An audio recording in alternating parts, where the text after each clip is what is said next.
স্বাগত জানাচ্ছি বাংলা ভিশনের প্রতিদিনের আয়োজন সংবাদপত্র এবং সংবাদ মাধ্যমগুলোর শীর্ষ সংবাদের পর্যালোচনামূলক ও বিশ্লেষণধর্মী অনুষ্ঠান ফ্রন্ট পেজে। সাথে আছে তাইমুর রশিদ। আমার সাথে আজকে আলোচনার জন্য স্টুডিওতে উপস্থিত আছেন সিনিয়র সাংবাদিক এবং চর্চা.com-এর সম্পাদক সোহরাব হাসান। আপনাকে স্টুডিওতে স্বাগত জানাচ্ছি। দর্শক, স্টুডিও আলোচনা করবো, তবে তার আগে জাতীয় দৈনিকগুলোর প্রধান খবরগুলো একটু দেখে নিই। দৈনিক প্রথম আলোর প্রধান শিরোনাম, বিএনপি জামাত মুখোমুখি, প্রচারের শুরুতেই উত্তাপ। জাতীয় সংসদ নির্বাচন প্রচারের প্রথম 2 দিনে মুক্তিযুদ্ধ, ধর্মের ব্যবহার ও চাঁদাবাজি প্রশ্নে পাল্টাপাল্টি আক্রমণ। তারেক রহমান বলছেন, মানুষ ভালো পরিবর্তন চায়। নির্বাচনী জনসভায় জামাতের আমির ডক্টর শফিকুর রহমান বলছেন, আপনাদের কোনো কার্ড নেই, আপনারাই আমাদের, দুঃখিত, আমাদের কোনো কার্ড নেই, আপনারাই আমাদের কার্ড। এছাড়া আন্তর্জাতিক বিচার আদালতে বলা হয়েছে যে রোহিঙ্গাদের বাঙালি বলে মিয়ানমারে দেওয়া বক্তব্য প্রত্যাখ্যান বাংলাদেশে। যুদ্ধ থামাতে রাশিয়া, ইউক্রেন ও যুক্তরাষ্ট্র প্রথম ত্রিপক্ষীয় বৈঠক। দৈনিক সমকালের প্রধান শিরোনাম, প্রতিশ্রুতি দিয়ে ভোটের যাত্রা, বাস্তবায়নের পথরেখা অস্পষ্ট। বিএনপি এবং জামাতে কি নির্বাচনী প্রতিশ্রুতি, এই নিয়ে একটি ফটোকার্ড করা হয়েছে। এছাড়া পদ্মা ব্যারেজ নির্মাণ কাজ শুরু মার্চে, এই নিয়ে একটি প্রতিবেদন আছে। ভারতে বিশ্বকাপ না খেলার সিদ্ধান্ত রিভিউ করার সুযোগ দেখছে না আইসিসি। দৈনিক যুগান্তরের প্রধান শিরোনাম, ত্রয়োদশ জাতীয় সংসদ নির্বাচন, ভোটের মাঠে কথার লড়াই। বিএনপি চেয়ারম্যান তারেক রহমানের যে ভাষণ থেকে জনসভা, সেখানে নির্বাচিত সরকারই সমস্যা সমাধান করতে পারে বলে মন্তব্য করেছেন। এছাড়া উত্তরবঙ্গে নির্বাচনী সভায় জামাত আমির বলেছেন, ভোট ডাকাতি রুখে দিতে হবে। টি-20 বিশ্বকাপ নিয়েও একটি প্রতিবেদন আছে দৈনিক যুগান্তরে। দৈনিক বাংলাদেশ প্রতিদিনের প্রধান শিরোনাম, প্রতিশ্রুতির ফুলঝুরি প্রার্থীদের। এছাড়া সিদ্ধান্তহীন ভোটাররাই হবে কিং মেকার, বিভিন্ন জরিপের পূর্বাভাস নিয়ে একটি প্রতিবেদন আছে। মার্কিন রাষ্ট্রদূতকে প্রধান উপদেষ্টা, 12ই ফেব্রুয়ারির ভোট হবে ভবিষ্যতের মানদণ্ড। দৈনিক কালের কণ্ঠের প্রধান শিরোনাম, ভোটে তরুণরাই নির্ধারক। 31 দলে নারী প্রার্থী নেই, 20 দলে মাত্র 76 জন। বিপিএল এর খবরটি আছে। এছাড়া প্রধান উপদেষ্টা মার্কিন রাষ্ট্রদূত সাক্ষাৎ, অর্থনীতি, নিরাপত্তা সহ নানা খাতে সহযোগিতা নিয়ে আলোচনা। দৈনিক ইত্তেফাকের প্রধান শিরোনাম, বিএনপি চেয়ারম্যান তারেক রহমান বলেছেন, বিএনপি ক্ষমতায় গেলে প্রত্যেক মা ফ্যামিলি কার্ড পাবেন ভাষান্টেকের জনসভায়। এছাড়া ভাতা নয়, বেকারদের সম্মানের কাজে ব্যবস্থা করা হবে, উত্তরের 4 জেলায় জামাত আমিরের ঘোষণা। এছাড়া মার্কিন রাষ্ট্রদূতকে প্রধান উপদেষ্টা যে মন্তব্য, যেটি অন্যান্য পত্রপত্রিকাও বেশ গুরুত্ব দিয়ে প্রকাশ হয়েছে, ভবিষ্যৎ নির্বাচনের মানদণ্ড স্থাপন করবে 12ই ফেব্রুয়ারি ভোট। দৈনিক আমার দেশের প্রধান শিরোনাম, দেশ জুড়ে নির্বাচনী উৎসব, উদ্যম ও উচ্ছ্বাসে ভরা প্রচার দেখছে অধ্যাপক তারেক ফজল। এছাড়া কোটালীপাড়ায় হাসিনাকে হত্যা চেষ্টা মামলা, প্রহসনের বিচারে মৃত্যুদণ্ডের রায়, এখনও অন্তরীণ আলেমরা। দৈনিক বণিক বার্তার প্রধান শিরোনাম, 20 বার সংস্কারের উদ্যোগ সত্ত্বেও কমেনি সরকারি কর্মচারীদের দুর্নীতি, সিভিল সার্ভিস নিয়ে একটি বিশেষ প্রতিবেদন। 2008 সালের নির্বাচনে কারসাজিতে সহায়তা করেছিল তত্ত্বাবধায়ক সরকারেরই একটি অংশ, এই নিয়ে একটি বিশেষ প্রতিবেদন আছে দৈনিক বণিক বার্তায়। দৈনিক মানব জমিনের প্রধান শিরোনাম, ভাষান্টেক সমাবেশে তারেক রহমান, মানুষ একটি পরিবর্তন চায়। পঞ্চগড়ে শফিকুর রহমান বলেছেন, আপনারাই আমাদের কার্ড। এছাড়া ভবিষ্যৎ নির্বাচনের মানদণ্ড স্থাপন করবে 12ই ফেব্রুয়ারির ভোট, মার্কিন রাষ্ট্রদূতকে প্রধান উপদেষ্টা। বিএনপিতে বিদ্রোহী প্রার্থীদের আসনে দলীয় কোন্দল নিয়েও একটি প্রতিবেদন আছে মানব জমিনে। দৈনিক দেশ রূপান্তরের প্রধান শিরোনাম, দেশের ভোটে বিশেষ নজর বিদেশিদের। ব্লুমবার্গের প্রতিবেদন, বাংলাদেশের শ্রমিকরা বেশি শোষিত হচ্ছে মালয়েশিয়ায়, ইলেকশন ইঞ্জিনিয়ারিং এর আশঙ্কা বিএনপির। এছাড়া তারেক রহমান এবং জামাত আমিরের প্রচারণার খবর আছে দেশ রূপান্তরে। দৈনিক কালবেলার প্রধান শিরোনাম, নির্বাচনে এআই আতঙ্ক, তৎপর নির্বাচন কমিশন। ছুটছেন তৃণমূলে, আনছেন নতুনত্ব, তারেক রহমানের নির্বাচনী প্রচারণা নিয়ে। এছাড়া জনসভায় তারেক রহমান যেটি বলেছেন যে স্বৈরাচারের পতন হয়েছে, এখন সময় দেশ করার। The Daily Star প্রধান শিরোনাম, election race heats up from streets to doorsteps, candidates spend a busy day courting voters. BNP ready to deliver change, Tarek vows rehabilitation for Dhaka slum dwellers.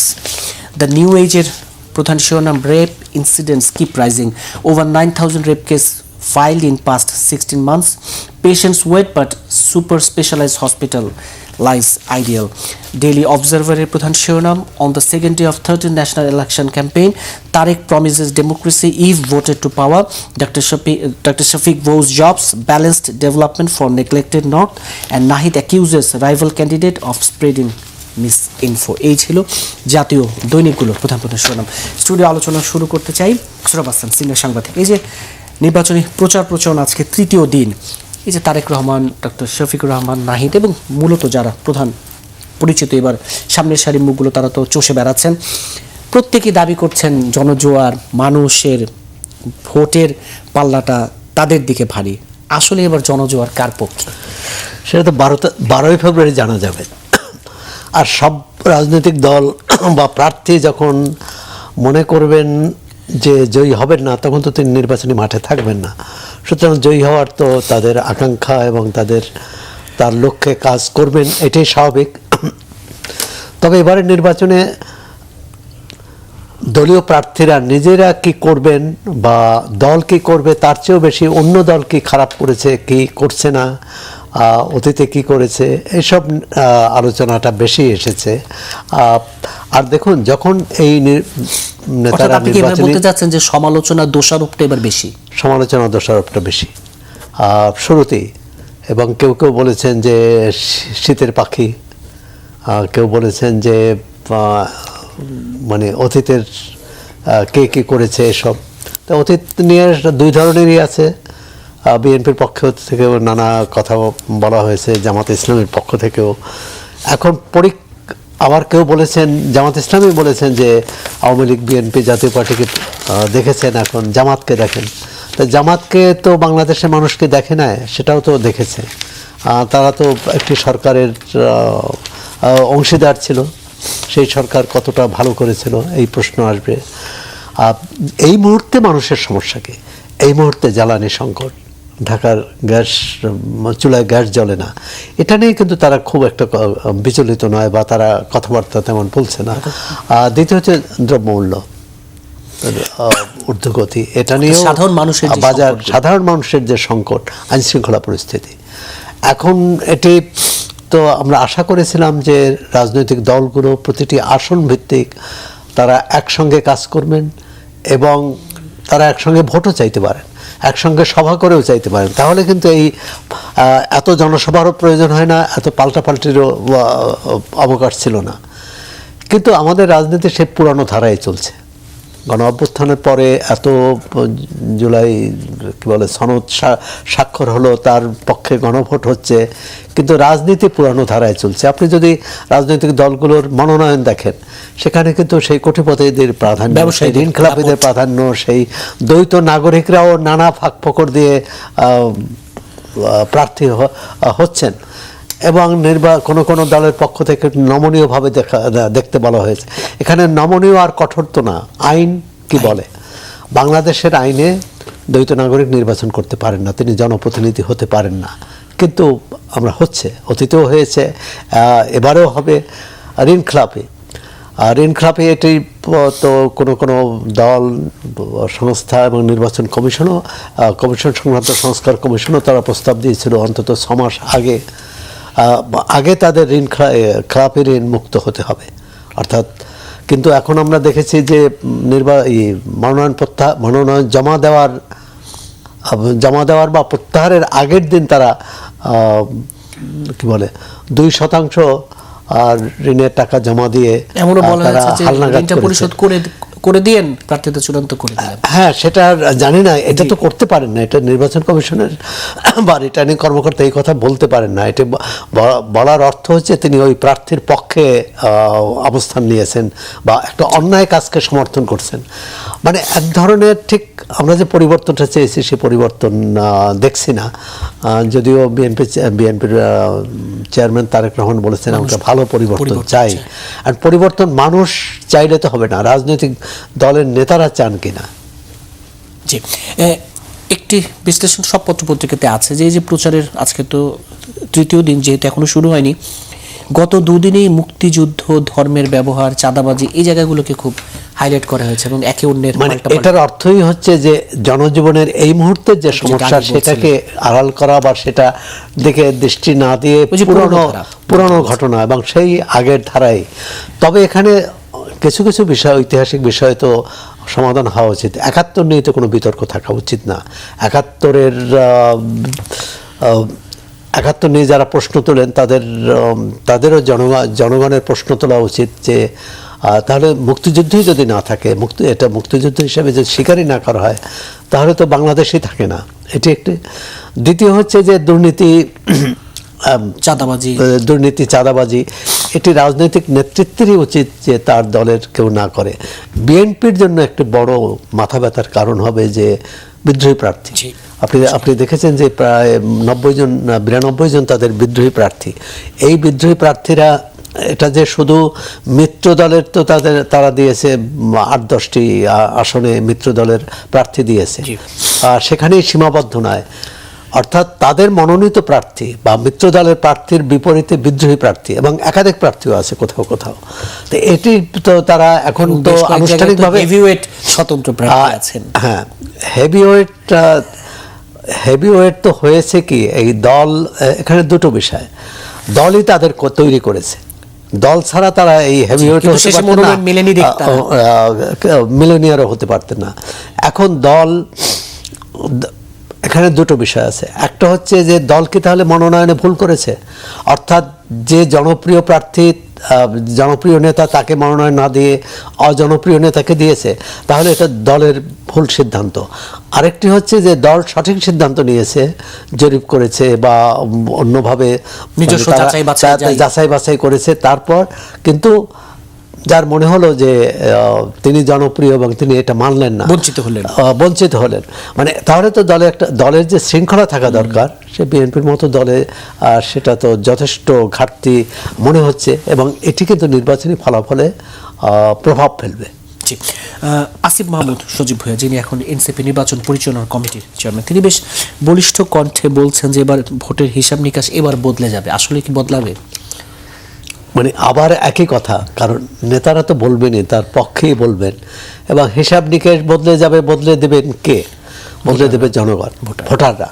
এখন ভোটারদের দুই ধরনের বদলে দেওয়া, এক হচ্ছে তাদের জবরদস্তি করে তাদেরকে ভোট কেন্দ্রে যেতে বাধা দিয়ে, আর এমন একটা পরিবেশ তৈরি করা যাতে প্রতিপক্ষ সামনে না আসতে পারে। তবে যে দলের নেতা বলেছেন তাদের এমন শক্তি সামর্থ্য নেই যে বিএনপি, জামাত ইসলাম, বিএনপির মতো দলকে তারা বাধাগ্রস্ত করতে পারবে বা তারা বদলে দেবে। হয়তো তরুণ নেতা, এবং তারা চাইছেন যে তরুণ হয়তো তাদের পক্ষে ভোট দেবেন, হিসাব নিকেশ বদলে দেবে। এর অর্থ হচ্ছে যে জনমনে এই ধারণাই আছে যে বিএনপি সবচেয়ে বড় দল, বিএনপি জয়ী হবে। তিনি হয়তো বলতে চেয়েছেন যে না, বিএনপি জয়ী হবে না। এই তো, এটা জামাত ইসলামের নেতারাও বলেন, এনসিপি নেতারাও বলেন, আর এটি বলাই তো হচ্ছে তার নির্বাচনী ভিত্তি। এটি না বললে বা এটি যদি তিনি বিশ্বাস না করেন, তাহলে তো নির্বাচনী মাঠে থাকতেন না। জি, আমরা দেখেছি যে নিঃসন্দেহে সামনে আরও জরিপ প্রকাশ হবে, যে এখন পর্যন্ত নানা জরিপে নানা সমীকরণ, কোনো জরিপে বলা হচ্ছে বিএনপি, কোনো জরিপে জামাত। আসলে নির্বাচনে এই জরিপগুলো কি প্রভাব ফেলে, বা এই জরিপের সত্যতা, গ্রহণযোগ্যতা, বিশ্বাসযোগ্যতা নিয়েও তো প্রশ্ন ওঠে। প্রথমত হচ্ছে জরিপ তো স্বতঃসিদ্ধ বিজ্ঞান না, জরিপ হচ্ছে একটা ধারণা এবং মানুষের মতামত। এখন জরিপ কে নেন সেটা একটি গুরুত্বপূর্ণ বিষয়। জরিপ কাদের উপর, কাদের নিয়ে জরিপ করেন এটি বিষয়। জরিপে কি প্রশ্ন থাকে, আপনি এর মধ্যে দেখেছেন বেশ কিছু জরিপ নিয়ে বিতর্ক হয়েছে, এবং সবচেয়ে শুধু দেশীয় প্রতিষ্ঠান না, বিদেশি প্রতিষ্ঠান IRI, এটা খুবই কি বলে আন্তর্জাতিকভাবে খুব স্বনামধন্য প্রতিষ্ঠান, এবং বাংলাদেশ সহ বহু দেশে তারা কাজ করে। তারা আওয়ামী লীগ সরকারের সময় এই 23-24 তারা জরিপ করে দেখিয়েছেন যে তৎকালীন প্রধানমন্ত্রী শেখ হাসিনার পক্ষে 70% মানুষ তার পক্ষে আছে। এবারেও এই সরকারে আমরাও তাদের একই জরিপ, নতুন জরিপ দেখাচ্ছে যে অন্তর্বর্তী সরকারের পক্ষে বা ডক্টর মোহাম্মদ ইউনূসের পক্ষে 70% মানুষ আছে। তাহলে এটা তারা কিসের ভিত্তিতে করেন, এই প্রশ্নটা তো আসবেই। দ্বিতীয়ত হচ্ছে যে ডক্টর মোহাম্মদ ইউনূস বা সাবেক প্রধানমন্ত্রীর তো তারা এখন নির্বাচনী প্রতিযোগী। এখন ধরে 600 লোক বা 1200 লোকের উপর জরিপ করে পুরো দেশের চিত্রটা এটা পাওয়া যায় না। হ্যাঁ, তারা জরিপ করে যেমন প্রত্যন্ত অঞ্চলে, কেন্দ্রে, নারী ভোটার, সংখ্যালঘু ভোটার ইত্যাদি। একটা মোটামুটি ধারণা পাওয়া যায়, এবং এটার মধ্যে পার্থক্য হলেও যেমন বেশিরভাগ জরিপে কিন্তু বিএনপি এগিয়ে থাকা এটাই বলেছে। আবার কোন জরিপ বলছে যে এটি খুব কঠিন লড়াই হবে, খুব কাছাকাছি হবে। এখন এই জরিপ নিয়েও তো মানুষের মধ্যে বিভ্রান্তি তৈরি হবে, কারণ একটি জরিপে দেখলাম যে বিএনপি জামাতের ব্যবধান হচ্ছে 70 এবং 18 বা এরকম, আবার কোনোটায় ব্যবধান হচ্ছে যে 20 ও 18। তাই এই দুটো তো প্রথমটা সঠিক হলে দ্বিতীয়টা সঠিক হবে না, দ্বিতীয়টা সঠিক হলে প্রথমটা হবে না। তবে এই আলোচনা ভালো, মানে এই যে জরিপ করা, জরিপ নিয়ে আলোচনা, তবে যারা জরিপ করেন তাদের কোনো পক্ষের হয়ে না করলে ভালো। আপনারা দেখেছেন যে আওয়ামী লীগ সরকারের শেষ সময় বহু জরিপ করেছে দলীয় নেতাকর্মী বা অথবা তাদের সমর্থকরা, এবং সেখানে দেখিয়েছে যে বিপুল সমর্থন আছে ওই দলের প্রতি। কিন্তু আমরা তো দেখলাম যে তার নির্বাচনের 6 মাসের মধ্যে ওই দল ক্ষমতাচ্যুত হলো গণ অভ্যুত্থানের মধ্য দিয়ে। সুতরাং যারা এখন নির্বাচনের প্রতিযোগী তাদেরকে এটি খেয়াল রাখতে হবে যে তারা যাতে জুলাই অভ্যুত্থান শুধু তখন যারা ক্ষমতাসীন ছিলেন তাদের জন্য শিক্ষা না, শিক্ষাটা কিন্তু ভবিষ্যতে যারা ক্ষমতায় আসবেন তাদের জন্য, এমনকি অন্তর্বর্তী সরকারের জন্য। কারণ অন্তর্বর্তী সরকার যে সরকারের প্রতি মানুষের যে আশা ছিল, মানুষের যে প্রত্যাশা ছিল, সেটা অনেকাংশেই কিন্তু তারা পূরণ করতে পারেনি। জি, জামাত নেতা ডক্টর সৈয়দ আব্দুল্লাহ মোহাম্মদ তাহের বলছেন একটি দল ভারতের সঙ্গে আঁতাত করে ক্ষমতায় আসতে চায়। এই যে যদি বিদেশি শক্তির সাথে আঁতাত করে আবার সেই ক্ষমতায় আসার সেই রাজনীতি যদি থাকে, তাহলে আপনিও শুরুতে বলছিলেন তাহলে রাজনীতির ধারা বদলালো কোথায়? এই যে এই অভিযোগ, একটা ধারা বদলালো না, আরেকটা হচ্ছে আমাদের পরনির্ভরতা। অর্থাৎ আমাদের এখানে জনগণ ঠিক করে না যে কে ক্ষমতায় আসবে কে আসবে না, ভারত ঠিক করে বা অথবা যুক্তরাষ্ট্র ঠিক করে। এখন এই কথাটি তিনি যখন বলেছেন যে ভারতের ইঙ্গিত দিয়েছেন এবং বিএনপির কথাই বিএনপির প্রতি ইঙ্গিত দিয়েছেন, একই দিনে খবর বের হলো যে যুক্তরাষ্ট্র ভূয়সী প্রশংসা করেছে জামাত ইসলামের, এবং ভালো ফল মানে কি, তারা ইতিহাসের সেরা ফল করবে। ইতিহাসের সেরা ফল মানে সেটা দুই অর্থে হতে পারে। এক অর্থে তারা অতীতে যে রেকর্ড করেছে তার থেকে অনেক বেশি ভালো আসন পাবে, বেশি আসন পাবে। আরেকটি হতে পারে যে তারা ক্ষমতায় আসবে। আবার এখানেও প্রশ্ন, জামাত ইসলামী যে ধরনের দল, তারা একটি ধর্মীয় দল, ইসলামী দল, তারা বরাবরই পশ্চিমা শক্তির বিরুদ্ধে লড়াই করার কথা বলছে। সেখানে সবচেয়ে বড় শক্তি যুক্তরাষ্ট্র, এবং আপনি গাজায় গণহত্যা, ইসরায়েলকে সমর্থন ইত্যাদির ক্ষেত্রে মুসলিম বিশ্বে প্রচণ্ডভাবে নিন্দিত, ঘৃণিত। তা সেই রাষ্ট্রের সাথে জামাত ইসলামের সুসম্পর্ক বা কি বলে দহরম মহরম, এটি কি সাধারণ ভোটাররা ভালোভাবে নেবে? এখানেও কিন্তু এই প্রশ্নটা থেকে যাবে। জি, ফরাদ মজার বলছেন যে জামাতের সঙ্গে যুক্তরাষ্ট্রের এই যে সম্পর্ক, এটা একটা অশনি সংকেত। আপনি কি অশনি সংকেত মনে করেন কিনা? কিছুটা বলছিলেন আপনি। আসলে কোনো দেশের সাথে, কোনো দলের সাথেই কোনো দেশের তো বিশেষ সম্পর্ক থাকার কথা না। মার্কিন দূতাবাস থেকে যদি বলা হয়েছে যে আমরা কোনো দলকে অগ্রাধিকার দেই না বা কোনো দলকে পিছিয়ে রাখি না, ফরাদ মজারের এই বক্তব্য কিন্তু নতুন না। তিনি এর আগেও বলেছেন যে বিগত সরকার যেমন ভারতের প্রভাব প্রতিপত্তি, আধিপত্য বিস্তারের পক্ষে কাজ করেছে বা সেটা মেনে নিয়েছে, আর তিনি অন্তর্বর্তী সরকারের বিরুদ্ধেও অভিযোগ করেছেন যে এই সরকার মার্কিন আধিপত্যকে মেনে নিচ্ছে। তো সুতরাং দুটোই তো বিপজ্জনক, এবং ভবিষ্যতে যারা ক্ষমতায় আসবে বা আসতে চান তারা যদি সেই যুক্তরাষ্ট্রের সব কিছু বিনা দ্বিধায় মেনে নেয়, যেমন এই মুহূর্তে যুক্তরাষ্ট্রের সাথে অনেকগুলো সমস্যার মুখোমুখি আমরা। এক হচ্ছে, আপনি দেখেছেন যে মার্কিন যে নতুন রাষ্ট্রদূত, তিনি বলছেন চীনা প্রভাব বলয় থেকে বেরিয়ে আসার কথা বলছেন, যে চীনা প্রভাব বাংলাদেশ ভূ রাজনীতিতে চীনা প্রভাবকে তারা ঠেকাতে চান, এবং এটি তিনি তার দেশে সিনেটে শুনানিতেও বলেছেন। চীনা দূতাবাস থেকে প্রতিবাদও করা হয়েছে। এটি একটি। দ্বিতীয় হচ্ছে, সবাই চায় এই ভূ রাজনীতির যারা কি বলে শক্তিধর দেশ, সেটি যুক্তরাষ্ট্র, চীন, ভারত, রাশিয়া, সবাই চায় প্রভাব বাড়াতে। আমাদের সেখানে দায়িত্ব কি? আমাদের দায়িত্ব কারো পক্ষে যাওয়া নয়, কারো বিপক্ষে যাওয়া নয়। সেখানে আমাদের অবস্থান সংহত করা এবং সম্পর্কের ভারসাম্য রক্ষা করে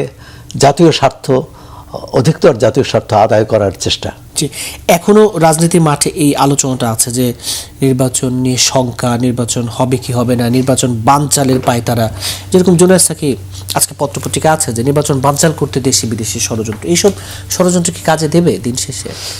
না, ষড়যন্ত্র কোথায় সেটা এক হচ্ছে যে একটা ভয় ছিল যে আওয়ামী লীগ যেহেতু এই দলটি নির্বাচনের বাইরে, দলের অনেক নেতা দেশের বাইরে এবং অনেক আত্মগোপনে, এবং তারা যে নির্বাচনের বাইরে এই দলের নেতাকর্মীরা একটা বড় কিছু, এবং তারা তো নির্বাচন বয়কটের ডাকও দিয়েছে। না, আমি বলছি যে নির্বাচন বয়কট আর ঠেকানো কিন্তু এক নয়, প্রতিরোধ করা। তবে আওয়ামী লীগের সর্বশেষ অবস্থানে মনে হলো তারা বর্জনের কথাই বলেছে। বর্জন যে কেউ করতে পারে, বর্জনের আহ্বান জানাতে পারে, কিন্তু নির্বাচন প্রতিরোধ করা এটি খুব কঠিন।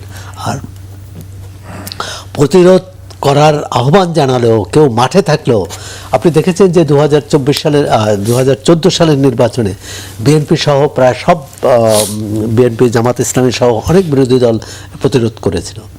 1996 সালের 15 ফেব্রুয়ারি নির্বাচনে আওয়ামী লীগ, জামাত ইসলামী, জাতীয় পার্টি সহ সব বিরোধী দল বিরুদ্ধে ছিল। তারপর কি সরকার নির্বাচন করেনি? তাই নির্বাচন নিয়ে শঙ্কা না, নির্বাচনটা কেমন হবে, এর প্রতিরোধটা কেমন হবে, এবং সেখানে সরকারের একটি বড় ভূমিকা থাকবে, এবং সরকার প্রথমত আইন শৃঙ্খলা পরিস্থিতি উন্নতি হবে। জি জি, মার্কিন রাষ্ট্রদূতকে প্রধান উপদেষ্টা যেটি বলছেন যে এই নির্বাচনটা ভবিষ্যৎ ভোটের একটা মানদণ্ড তৈরি করবে। আমরাও আশা করি খুবই আনন্দিত হব, পুরো দেশের মানুষ আনন্দিত হবে যে এরকম একটি নির্বাচন যদি করতে পারে। যেমন এখন 1991 সালের নির্বাচন নিয়ে মানুষ এখনও সপ্রশংসা দৃষ্টিতে দেখে নির্বাচনকে এবং কথা বলে। 96 সালের নির্বাচন, এরকম আরেকটি নির্বাচন আমরা কেন পাবো না? তার এই আকাঙ্ক্ষা, আকুলতা, অবশ্যই সেটাকে প্রশংসা করি, কিন্তু সরকার সেখানে কতটা প্রস্তুত? নির্বাচনের শুরুতেই তো আমরা দেখলাম যে এই যে পোস্টাল ব্যালট নিয়ে সরকার এবং নির্বাচন কমিশন পোস্টাল ব্যালট নিয়ে একটা হযবরল করে ফেলছে, এবং তার থেকে তাদের জনমনে একটা সন্দেহ দেখা দিয়েছে। সেই সন্দেহটা দূর করতে হবে, এর জন্য দায়ী ব্যক্তিদের বিরুদ্ধে ব্যবস্থা নিতে হবে, এবং কোনো দল যদি এই কারসাজির সাথে যুক্ত থাকে তাদেরও জবাবদিহির আওতায় আনতে হবে। আমরা দেখেছি এবার নির্বাচনে সব পক্ষই লেভেল প্লেইং ফিল্ড না থাকার, নিশ্চিত না হওয়ার অভিযোগ দিচ্ছে। আপনার কাছে কি মানে আমাদের রাজনৈতিক সংস্কৃতিটা হলো সরকারের দুর্বলতা আছে, এটা স্বীকার করতে হবে। এই সরকার রাজনৈতিক সরকার না, এই সরকারের ওরকম ভিত্তি শক্ত না।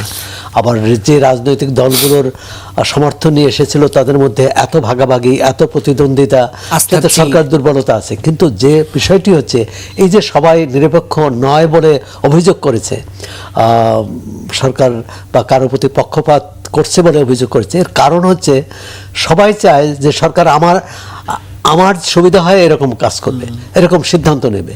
আপনি সেটা ঋণ খেলাপের ক্ষেত্রে মনোনয়নপত্র প্রত্যাহারের, মনোনয়নপত্র বাতিল থেকে শুরু করে পোস্টাল ব্যালট, সব ক্ষেত্রেই দেখবেন যে এক একটি বিষয়ে এক একজনে কথা বলছে। আপনি পোস্টাল ব্যালটের ব্যাপারে জামাত ইসলামী কোনো আমরা ব্যাখ্যা পাইনি, অভিযোগ দেয় না কোনো অভিযোগ পাইনি। আবার এর আগে জামাত ইসলামী এই নির্বাচন কমিশনকে পক্ষপাত পুষ্ট বলেছিল, বিএনপির পক্ষে কাজ করেছে, এখন বিএনপি আবার একই অভিযোগ করেছে। এখানে হচ্ছে আমাদের রাজনৈতিক দলগুলো বা নেতৃত্ব প্রতিষ্ঠানকে কিভাবে দেখে, প্রতিষ্ঠানকে তার মতো চলতে দেয় না, প্রতিষ্ঠানকে নিজের মতো করে নিতে চায়, যেটি রাজনৈতিক সরকারগুলো নিয়েছে। এখন অন্তর্বর্তী সরকার যেহেতু দুর্বল, এবং সেহেতু মনে করে অন্তর্বর্তী সরকার আমরা একটু চাপ দিলেই দাবি আদায় করতে পারবো। আপনি দেখেছেন যে গত 1.5 বছরে অন্তর্বর্তী সরকার সব দাবি, মানে রাজনৈতিক দাবি কিন্তু মেনে নিয়েছে চাপের মুখে। এবং শুধু রাজনৈতিক দাবি না, আমরা দেখেছি যে আন্দোলন সবকিছুই। সুতরাং সরকারের এই যে দোদুল্যমানতা, এই যে কি বলে এক ধরনের দুর্বল অবস্থান, এটাও রাজনৈতিক দলগুলোকে এটা উৎসাহিত করেছে।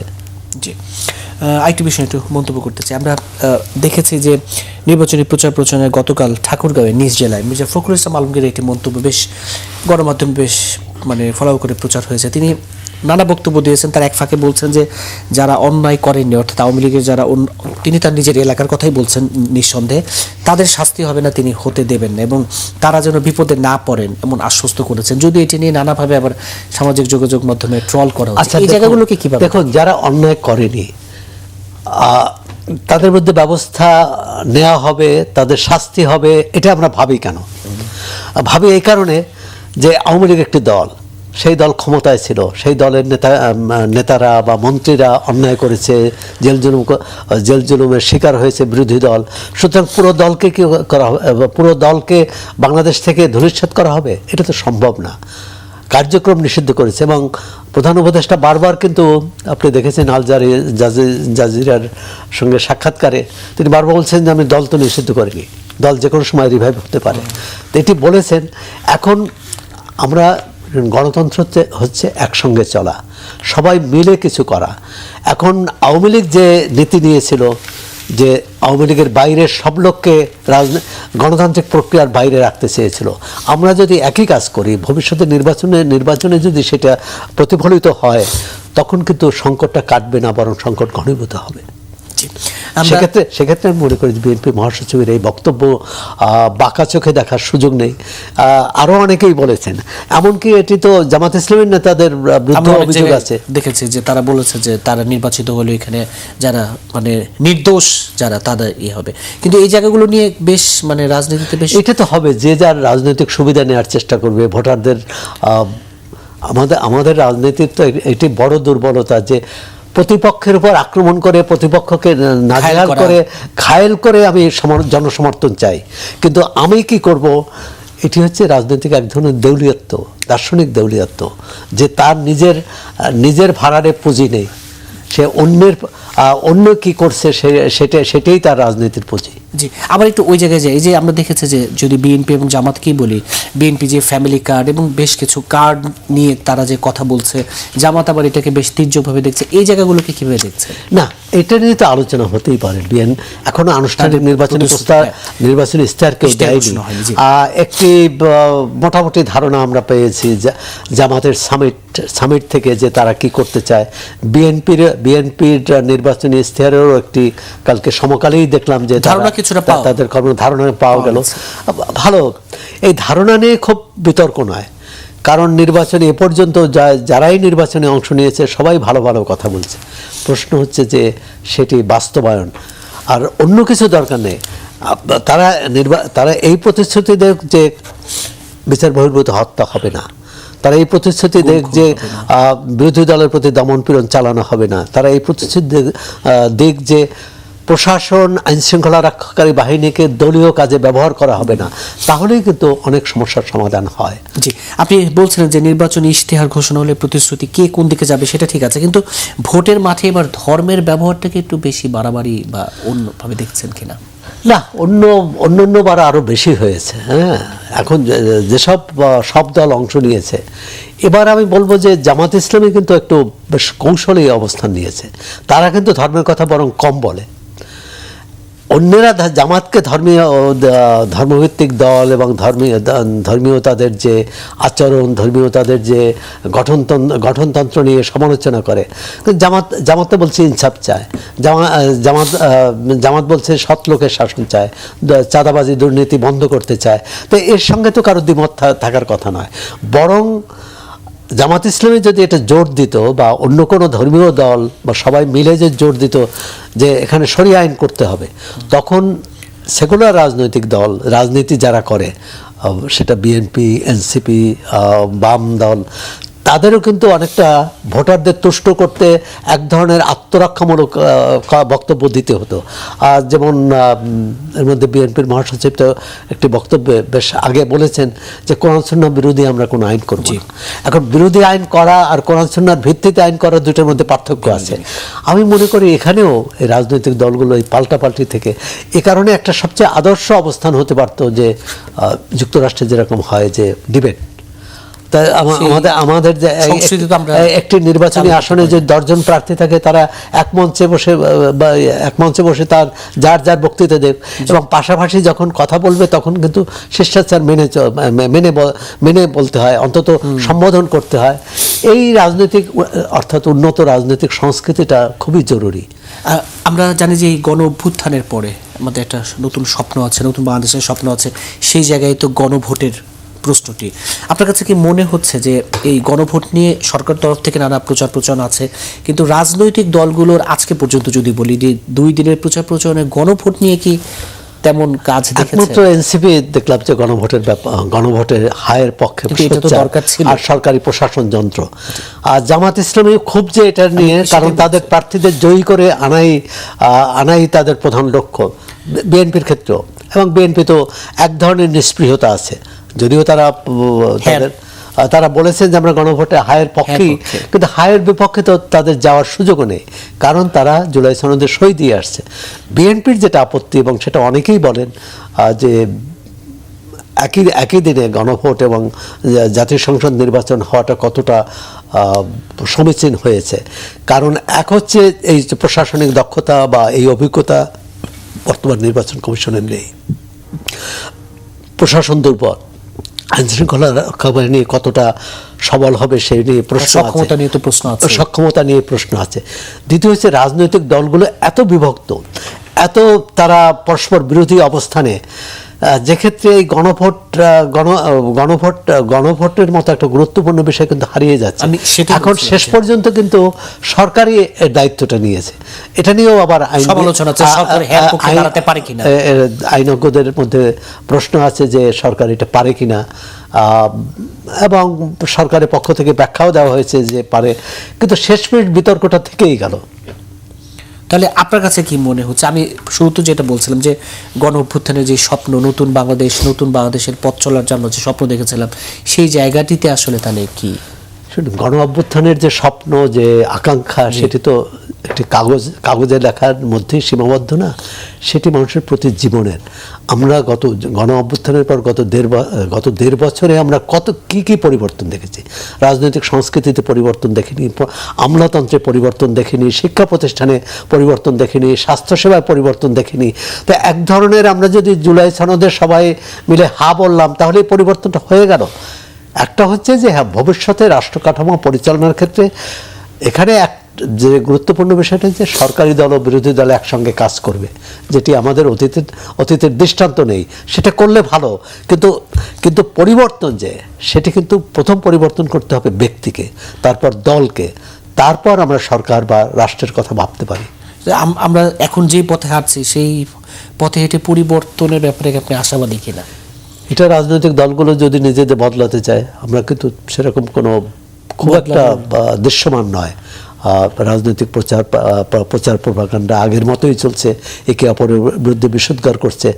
বরং কোনো কোনো ক্ষেত্রে যে ভাষা ব্যবহার করা হচ্ছে সেটা খুবই অশালীন, খুবই শিষ্টাচার বহির্ভূত একে অপরের বিরুদ্ধে, এবং সেটি যদি নির্বাচনী রাজনীতিতেও একটা বড় প্রভাব ফেলে, তখন কিন্তু এই ভোটের প্রচার নিয়েও মানুষের মধ্যে শঙ্কা দেখা দিচ্ছে। অনুষ্ঠানে একেবারে শেষে একটু ক্রিকেট নিয়ে আলোচনা করে শেষ করতে চাই। যদিও এই যে ক্রিকেট নিয়ে T20 বিশ্বকাপে অংশগ্রহণ নিয়ে যে জায়গাটিতে এক ধরনের স্থিতাবস্থা দাঁড়ালো, এবং আমরা যদিও আপিল করেছি, আবার এই জায়গাটির কিছুটা হবে বা আপনার একজন, আমি ছোট গল্পের মতোই বলতে হয়, শেষ হইয়া হইল না শেষ। আমরা একটা সিদ্ধান্ত নিয়েছি কিন্তু এর সিদ্ধান্তের যে পরিণতি বা সিদ্ধান্তের যে ফলটা কি হবে, দীর্ঘমেয়াদী ফলটা কি হবে, আমরা তাৎক্ষণিকভাবে এক ধরনের ভাবাবেগ তৈরি হয়েছে যে ভারতে যেহেতু মুস্তাফিজকে খেলতে দেয়নি, সুতরাং ভারতের মাঠে আমরা খেলবো না। কিন্তু বিশ্ব পরিসরে, বিশ্ব ক্রিকেটে বাংলাদেশ যে একটা অবস্থান করে নিয়েছিল, আর সেটি ঝুঁকিতে পড়ে কিনা। দ্বিতীয়ত যে আইসিসি কিন্তু একটা মোটা অঙ্কের অর্থ সাহায্য দেয় বাংলাদেশের ক্রিকেট উন্নয়নে, সব দেশকেই দেয়। সেটা যদি আমরা না পাই বা সেখানে যদি কোনো সমস্যা তৈরি হয়, তখন আমরা ক্রিকেট এগিয়ে নিতে কতটা সক্ষম হব। এক ধরনের ক্রিকেট তো একটা বাংলাদেশকে আন্তর্জাতিক ক্ষেত্রে তুলে ধরার জন্য ক্রিকেটই বলবো যে প্রধান মাধ্যম, কারণ ক্রিকেট দিয়ে বাংলাদেশকে অনেকে চিনে। জি, আজকের আলোচনা এখানে শেষ করছি, আবারও পরবর্তী কোনো দিন আপনার সাথে আলোচনায় বসবো। দর্শক, ফ্রন্ট পেজ আজ এ পর্যন্তই, আগামীকাল আবারও দেখা হবে। সেই পর্যন্ত ভালো থাকুন, সুস্থ থাকুন।